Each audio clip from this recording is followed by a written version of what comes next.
교화 끝장의 거꾸로 지구과학 교실 시작합니다. 오늘의 배움 주제는 다음과 같습니다. 오늘은 지난 시간에 이어서 판 구조론에 대해서 좀 더 자세히 보도록 하겠습니다. 자, 지난 시간까지 배운 다시 한번 리핏 좀 해볼까요? 대륙 이동설, 그리고 멘틀 대류설, 그리고 해저 확장설. 특히 해저 확장설의 증거 중에서 변환 단층. 요게 이제 완전 쐐기를 박은 거였어요. 이것들 덕분에 이것들을 다 통틀어서 우리가 판 구조론이다 이렇게 얘기를 하고 있습니다. 그럼 판 구조론이라는 거는 저 세 개 덕분에 나온 이론이에요. 판 구조론은 지구 표면이 크고 작은 여러 개의 판으로 구성이 되어 있고, 이게 지금 한 판 이렇게 크고 작은 여러 개의 판으로, 마치 퍼즐 조각처럼 그렇게 판으로 구성이 되어 있고, 이 각각의 판들이 서로 다른 방향과 속도로 이동하면서 판 경계 부근에서 서로 다른 쪽으로 이동하다 보면 뭔가 어긋나겠죠? 그러면서 지각 변동이 일어난다라고 설명하고 있는 이론이 바로 판 구조론입니다. 자, 그러면 우리가 이때 말하는 판이란 도대체 뭐냐? 판은 지금 요 그림이 이제 대표적인 그림인데, 우리 땅 속을 깊이 파고 들어가면 우리가 밟고 있는 땅이 바로 지각이죠. 맨 위에 땅이 이제 지각이 있고요. 좀 더 지각보다 아래에는 멘틀이 있죠, 멘틀. 이 멘틀이 약 2,900km까지, 지하 2,900km까지가 다 멘틀입니다. 그리고 이 멘틀 아래는 이제 핵이 있어요. 자, 요렇게 우리 지구가 이제 지구 아래가 구성이 되어 있는데, 이 중에서도 대륙 쪽은 우리가 대륙지각이라고 부르고요. 해양 쪽은 해양지각이라고 부르고 있죠. 이랬을 때 지각 아래 멘틀 포함해서 약 100km 정도까지, 이 100km 정도까지는 굉장히 단단한 암석들로 구성이 되어 있습니다. 그래서 이 부분을 우리가 암석권이다 라고 부르고 있어요. 근데 이 암석권, 이 지구는 동그라니까 암석권은 이렇게 동그랗게 다 있겠죠. 지구 전체를 감싸고 있는 게 이제 암석권인 거죠. 근데 이 지구 전체를 감싸고 있는 암석권이 조각조각 쪼개져 있으면 그게 바로 판이에요. 즉 암석권은 곧 판이 되는 거죠. 암석권을 쪼개놓으면 판인 겁니다. 그러니까 지하 약 100km까지를 우리가 판 또는 암석권 이렇게 부르고 있는 거죠. 그래서 얘는 지각과 상부 멘틀의 일부, 여기 보면은 상부 멘틀이 400km까지죠. 거기서 일부예요. 일부 100km까지니까 그 지각과 상부 멘틀 일부를 합하면 그게 바로 판 또는 암석권이 된다. 이랬을 때 대륙 지각 쪽에 있는 판은 우리가 대륙판이라고 부릅니다. 다른 색깔로 좀 그려볼게요. 그래서 요 대륙 지각 쪽에 있는 요쪽에 있는 판은 우리가 대륙판 이렇게 부르고 있어요. 반면에 해양 지각 쪽에 있는 판은 해양판이라고 부르고 있습니다. 근데 기본적으로 대륙판보다 해양판이 좀 더 무거워요. 여기서 무겁다는 말은 밀도가 크다는 말이에요. 얘가 밀도가 좀 더 큽니다. 왜냐하면 구성하고 있는 암석 자체가 밀도가 큰 암석들로 구성되어 있기 때문이에요. 결론을 좀 얘기해주자면 얘는 현무암들로 주로 이루어져 있고요. 대륙판 같은 경우는 화강암들로 주로 이루어져 있어요. 화강암질이라고 하는데 이때 현무암질이 좀 더 밀도가 큽니다. 그래서 해양판이 좀 더 무거워요. 그러니까 해양판과 대륙판이 만나면 좀 더 밀도가 큰 해양판이 그 아래로 내려가게 되어 있는 거죠. 그래서 해구에서 섭입을 하는 게 바로 그런 이유예요. 자, 아무튼 해양판과 대륙판까지 봤고요. 근데 그 아래, 이제 100km 아래에 가면은 그럼 어떤 일이 있느냐? 100km까지는 단단하다 그랬어요. 근데 100km 아래로 가면요, 여기는 굉장히 반대예요. 단단한 거에 반대는 연약한 거죠. 여긴 연약합니다. 왜 그러냐면 여기는 땅 속으로 갈수록 기본적으로 조금 온도가 올라가죠. 여기는 굉장히 온도가 좀 높은 편이에요. 온도가 높은데 완전히 모든 암석을 다 녹일 만큼 온도가 높진 않고 되게 애매하게 부분 이렇게 녹이고 있습니다. 부분 이렇게 암석이 녹아 있는데, 완전히 녹아야 우리가 액체라고 부르는데 이 부분 녹은 거는 액체는 아니고 고체예요. 고체인데 살짝 부분 녹아 있다 보니까 마치 젤리처럼 살짝 조금씩 움직일 수가 있어요.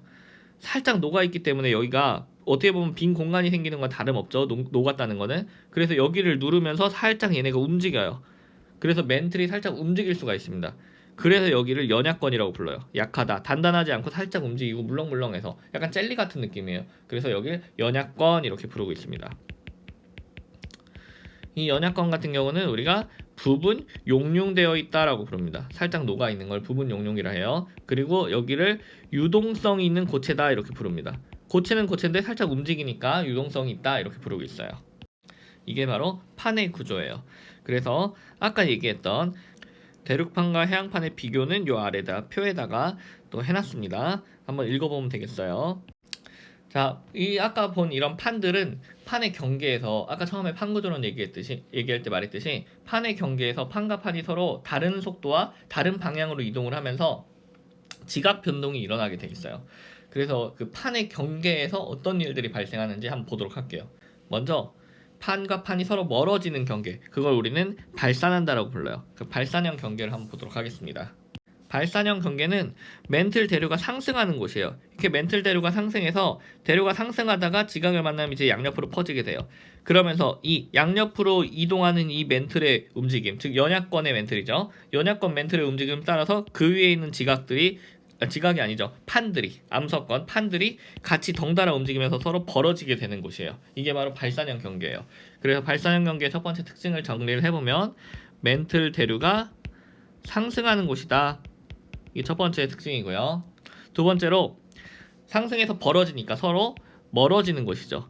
멀어지는 곳이다. 멀어지는 경계다 라고 할 수가 있겠고요. 그리고 여기서 멀어지면은 이게 뭐 여기 지구에 구멍 뚫리겠어요? 벌어지면서? 그건 아니겠죠. 멀어지면서 요 아래서 멘틀 물질이 상승하는데 그 멘틀 물질이 마그마의 형태로 상승했다가 밖으로 나온 순간 굳어서 새로운 지각으로 바뀌게 돼요. 즉 새로운 지각이 여기서 만들어지는 거죠. 그래서 여기서 새로운 지각 또는 지각이 속해 있는 판이 생성되는 거죠. 새로운 해양판이 생성되는 곳이다. 이렇게 얘기를 할 수가 있겠어요. 그리고 네 번째로 지각 변동이 일어난다 했잖아요. 여기서 뭔가 이렇게 막 올라온다 그랬잖아요. 그러니까 올라온다는 것은 뭔가 마그마가 솟아오르는 거니까 화산이 생길 수 있는 거죠. 그래서 화산이 생길 수가 있다라는 거예요. 그리고 여기는 해양지대이기 때문에 뒤에서 나중에 배우겠지만 특히 현무암질 마그마를 포함한 화산이 폭발한다 이렇게 말하고 있어요. 자세한 건 뒤에서 또 배우게 되겠습니다. 그리고 또한 화산이 이렇게 분출하다 보면 이거 뭐가 막 이렇게 올라오다 보면 여기서 땅들을 건들겠죠. 그러면서 지진이 발생을 해요. 그 지진과 화산이 활발한 지역입니다. 이렇게 발산형 경계의 대표적인 곳은 이 지금 보다시피 해양판과 해양판이 멀어지는 해령이 있고요. 그리고 해령이 생기면은 이게 멀어지면서 여기 가운데가 이제 V자로 이렇게 갈라지게 되겠죠. 이렇게 뭔가가 있는데 이렇게 멀어지면 서로 잡아당기면 점점 여기가 이렇게 V자로 이렇게 갈라질 거 아니에요. 이 V자로 갈라진 데를 우리가 열곡이라고 불러요. 그래서 해령에서 열곡이 나타나고, 그리고 이게 해양판과 해양판뿐만 아니라 대륙판과 대륙판 사이에서도 이런 발산형 경계가 생길 수 있어요. 이렇게 되면은 여기 사이에 열곡대라는 게 발달하게 됩니다. 그리고 한 가지 얘기를 안 했는데 이 멀어지는 곳, 서로 양옆으로 이렇게 멀어지는 곳에서 양옆으로 다 잡아당기는 힘이 작용을 하겠죠? 이런 걸 우리가 장력 이렇게 부르고 있습니다. 그리고 선생님이 또 깜빡했네요. 미안합니다. 여기서 일어나는 지진은 분출하는 순간 이 바깥에서 일어나는 거예요. 굉장히 얕은 곳에서 일어나는 지진이죠. 그래서 그런 지진을 우리가 천발 지진이라고 부릅니다. 여기는 천발 지진만 발생을 해요. 자, 다음으로 수렴형 경계 볼게요. 수렴형 경계는 판과 판이 서로 부딪히는 곳, 서로 만나는 곳이에요. 그래서 수렴한다라고 부르죠. 서로 다가오는 곳을. 수렴형 경계는 보통 이렇게 두 가지로 나눠서 많이 보는데 이게 케이스가 여러 개예요. 해양판과 대륙판이 수렴할 수도 있고 해양판과 해양판이 수렴할 수도 있겠죠. 이 두 가지 케이스는 비슷해요. 근데 대륙판과 대륙판이 수렴하는 경우는 조금 케이스가 특이합니다. 그래서 이렇게 구분을 해서 볼게요. 일단 해양판, 대륙판 또는 해양판이 수렴을 할 때는 어떤 일이 발생하느냐. 첫째로 여기는 일단 수렴한다는 것 자체가 멘틀 대류가 이렇게 모이는 곳이라는 거예요. 그러니까 그 위에 판들이 따라서 서로 모이게 되는 거죠. 그래서 수렴하는 곳이죠. 즉 수렴형 경계는 멘틀 대류의 하강부가 됩니다. 모인 다음에 갈 곳이 없으니까 아래로 내려가요. 하강부가 되는 거예요. 그리고 이때 이렇게 모이는 힘, 서로 이렇게 누르는 힘이죠. 서로 막 이렇게 누르는 거, 이런 힘을 우리가 횡압력이라고 불러요. 아까 잡아당기는 건 장력이라고 그랬죠. 이거는 횡압력입니다.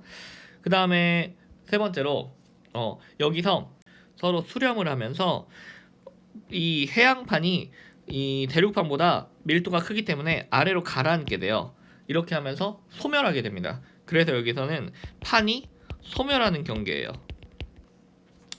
자, 그리고 여기서는요, 소멸하는 과정에서 이렇게 쭉 길게 딱 들어가겠죠. 그러면서 이 대륙판 쪽과 해양판 쪽의 마찰에 의해서 여기서 지진이 발생을 해요. 근데 지진이 점점 대륙판 쪽으로 갈수록 점점 지진의 깊이가 깊어지게 되겠죠. 진원의 깊이가, 지진이 발생하는 거지. 그래서 여기서는요, 우리가 얕은 지진을 천발 지진이라고 불러요. 천발 지진이 일어나고 조금 더 깊이에서 또 지진이 발생하죠. 이거를 중발 지진이다라고 불러요. 중발 지진도 일어나고 더 깊은 곳에서 이건 신발 지진이라 불러요. 신발 지진까지 모두 일어나는 것이 바로 이 수렴형 경계예요. 그리고 이렇게 마찰에 의해서 여기가 온도가 높아져서 녹아버려요. 그럼 녹으면 마그마가 되겠죠? 그 마그마가 이렇게 분출이 됩니다. 그럼 그게 바로 화산인 거죠. 그래서 여기서는 화산도 활발히 일어난다라는 거예요. 자, 반면에 대륙판과 대륙판이 만날 때는 대륙판과 대륙판이 수렴할 때는 어떤 일이 발생하느냐? 일단 여기도 똑같이 횡압력이죠. 서로 미는 힘. 서로 네가 가라 이렇게 서로 미는 힘, 횡압력이 작용을 해요. 근데 이 횡압력이 작용을 하면은 우리가 나중에 뒤에서 배우겠지만 습곡이라는 게 생깁니다. 그래서 여기서는 습곡 산맥이 발생을 해요. 습곡이라는 건 간단히만 말하면 이렇게 땅이 있었는데 양옆에서 눌러버리니까 이게 이렇게 휘어버리는 거예요. 그러면서 이 휜 게 산이 되는 거죠. 그게 습곡 산맥이에요. 그런 게 발달하게 돼요. 그 다음에 두 번째로 여기는 대륙판과 대륙판은 둘 다 밀도가 비슷해요. 그러다 보니까 누구 하나가 섭입을 하려고 하지 않아요. 이렇게 안으로 들어가는 경우가 별로 없어요. 들어가도 아주 조금 들어가고 거의 그냥 야 니가 가 이러다가 서로 갈 데 없으니 솟아오르게 돼버리는 거예요. 그러면서 습곡산맥이 생기는 거거든요. 그러다 보니까 여기는 안에 깊이 안 들어가니까 지진이 깊은 곳에서 발생하지 않아요. 그래서 여기서는 천발 지진만 발생해요. 또는 깊어봤자 중발 지진 정도, 신발 지진이 없다라는 거죠. 그 다음 세 번째로 여기서 어떤 특징이 있냐면 여기는 화산 활동이 없어요. 서로 마찰에 의해서 마그마가 생기고 이래야 되는데 여기는 그러지가 않아요. 사실 이 아래쪽에 이 깊이에서 마그마 챔버가 있긴 있어요. 마그마가 막 모여있는 곳이 있긴 있는데 이게 이 위에 대륙판과 대륙판이 서로 이렇게 힘싸움하는 곳을 뚫고 나오질 못해요. 이 마그마가. 그래가지고 그냥 이 아래에서 굳어버립니다. 그래서 여기는 화산 활동이 없다라는 거. 자, 마지막 보존형 경계예요. 이거는 우리가 지금 본 거는 판가판이 이렇게 서로 멀어지는 발산형 경계 봤고요. 판가판이 서로 이렇게 다가오는 수렴형 경계도 봤는데요. 보존형 경계는 뭐냐면 판가판이 다가오지도 멀어지지도 않는 거예요. 그냥 판가판이 이렇게 스쳐 지나가는 거야. 스치는 것이 바로 보존형 경계예요. 스쳐 지나가다 보니까 뭐 새로운 게 생성되지도 않고 발산형 경계에서 생성됐잖아요. 그러지도 않고 수렴하면서 뭐 하나 섭입하면 사라지지도 않고 소멸하지도 않고 그냥 스쳐 지나갈 뿐이니까 그대로 보존이 된다라고 해서 보존형 경계 이렇게 부르고 있습니다. 보존형 경계의 특징은 첫째로 방금 말한 거예요. 판에 생성이나 소멸이 없다. 이게 첫 번째 특징이고요. 두 번째 특징은 여기 그냥 이렇게 스쳐 지나가잖아요. 스쳐 지나가도 마찰 때문에 지진이 발생하긴 합니다. 근데 바로 옆에서만 발생하고 깊은 곳에서 발생 안 하겠죠. 그러니까 여기는 천발 지진만 발생을 합니다. 그리고 여기는 화산이 없어요. 화산 활동이 없어요. 왜냐하면 그냥 스쳐 지나가면서 살짝 그냥 흔들리는 것 뿐이기 때문에 화산이 생기지 않습니다. 그리고 세 번째로 이런 보존형 경계에서 나타나는 단층의 유형이 뭐냐? 바로 변환 단층이다 라는 거. 이 세 개가 바로 보존형 경계의 특징이 되겠습니다. 이거는 조금 응용인데요. 우리가 이 해령과 해령에서 서로 이렇게 멀어질 때 반대 방향으로 생기는 곳, 그 부분에서 여기 지진이 발생하는 여기가 바로 변환 단층이에요. 여기도 판의 경계죠. 왜냐하면 잘 보세요. 우리 친구들이 주로 여기를 판의 경계라고 생각 안 하는 경우가 있는데 이렇게가 지금 한 판이에요. 이렇게가 한 판이고요. 그러니까 해령은 발산형 경계, 여기 발산형 경계였죠. 근데 변환 단층이 있는 요 부분도 경계예요. 여기가 바로 보존형 경계다라는 거예요. 그래서 우리가 발산형 경계는 금방 찾더라고요. 여기. 근데 여기 요 보존형 경계 부분을 경계라고 생각을 안 하더라고. 여기가 판의 경계 중에 하나입니다. 그리고 여기는 변환 단층이 생기는 보존형 경계고 이 옆에 같은 방향으로 이렇게 가는 곳 있죠. 여기 같은 방향으로 이렇게 가는 곳, 요 부분들이 사실 이거 중요한 거 아닌데 이게 한번 수능에 나온 적이 있어요. 여기를 우리가 단열대라고 부르고 있습니다. 그냥 상식으로 알고 있으면 좋을 것 같아요. 자, 오늘 수업 여기까지 하겠습니다. 수고하셨습니다. 큐바.